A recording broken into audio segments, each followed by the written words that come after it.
அருமையானவர்களே, இந்த நாளுடைய வார்த்தையை நம்மிடத்திலே கொண்டு வருகிறேன். லூக்கா 7ஆம் அதிகாரம் 11ஆம் வசனத்திலிருந்து 17ஆம் வசனம் வரைக்கும் பார்த்தீங்கன்னா, நாயின் ஒரு விதவியின் மகனை குறித்து இருக்குது. அங்க இயேசு அந்த அம்மாவை பார்த்து சொன்ன வார்த்தை தான் இன்னைக்கு நான் உங்களுக்கு சொல்லுகிறேன்.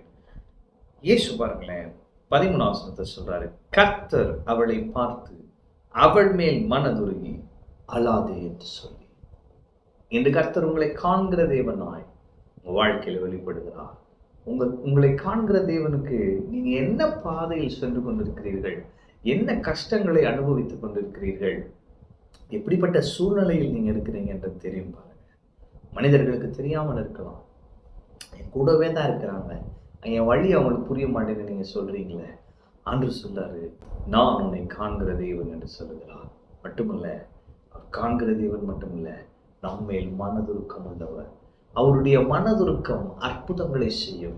அவருடைய மனதுருக்கம் நாம் சுகம் பெற வழிவகுக்கும். மனதுருகும் தெய்வம் இயேசு. அவர் உங்களை காண்கிறவராய் இன்று உங்கள் வாழ்க்கையில வெளிப்பட்டு உங்கள் மேல் மனதுருக்கிறவராய் உங்களுக்கு தேவையான அற்புதத்தை செய்வார். இன்று அப்படிப்பட்ட நல்ல இயேசு உங்களை பார்த்து சொல்கிறார், அழாதே. எந்த காரியத்தை குறித்து அழுது கொண்டிருக்கிறீர்கள்?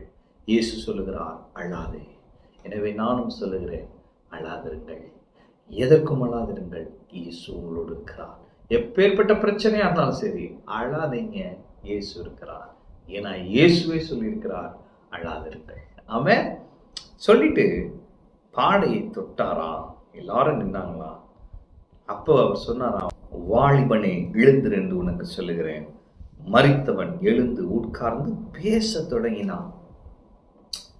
எல்லாம் டெட் பாடின்னு சொல்லிட்டு இருக்கான், செத்த போனா போயிட்டு இருக்குன்னு இருக்கான். ஆனா இவர் மட்டும் வாலிபனை எழுந்துருன்னு சொன்னான். வசனம் போட்டிருக்கு, மரித்தவன், அவன் செத்துட்டான். அவன் வாலிபனா இல்லை, அவன் செத்துட்டான். ஆனா அவர் வாலிபனு என்று சொன்ன வார்த்தை அந்த மரித்தவனுக்குள்ளாக ஜீவனை அருளி அவனுடைய அந்த நாட்களுக்குள்ளாக அவனை கொண்டு வந்து வாலிபனாய் அவன் எழுந்து உட்கார்ந்து பேச தொடங்கினான். இன்று நான் உங்களுக்கு சொல்கிறேன், அவ்வளவுதான் மரிச்சிருச்சுன்னு சொல்லி நீங்க மூட்டை கட்டிட்டீங்களே, அவ்வளவுதான் அப்படின்னு சொல்ற காரியத்துல இந்த இயேசு உயிர் கொடுத்து அற்புதம் செய்கிறார். இது எப்படி இருந்துச்சுன்னா, மகா தீர்க்கதரிசியானவர் நமக்குள்ளே தோன்றியிருக்கிறார் என்றும் தேவன் தமது ஜனங்களை சந்தித்தார் என்றும் சொல்லி தேவனை மகிமைப்படுத்தினார்களாம். இந்த செய்தி யூதேயா தேசம் முழுவதிலும் சுற்றி இருக்கிற திசைகள் யாவற்றிலும் பிரசித்தமாயிற்று. அப்ப இன்னைக்கு ஆண்டவர் அல்லாதே உங்களை ஆறுதல் படுத்திட்டு ஒரு அற்புதம் செய்ய போறாரு. அதை ஊரே சொல்ல போகிறது. அதை ஊரே சொல்ல போகிறது.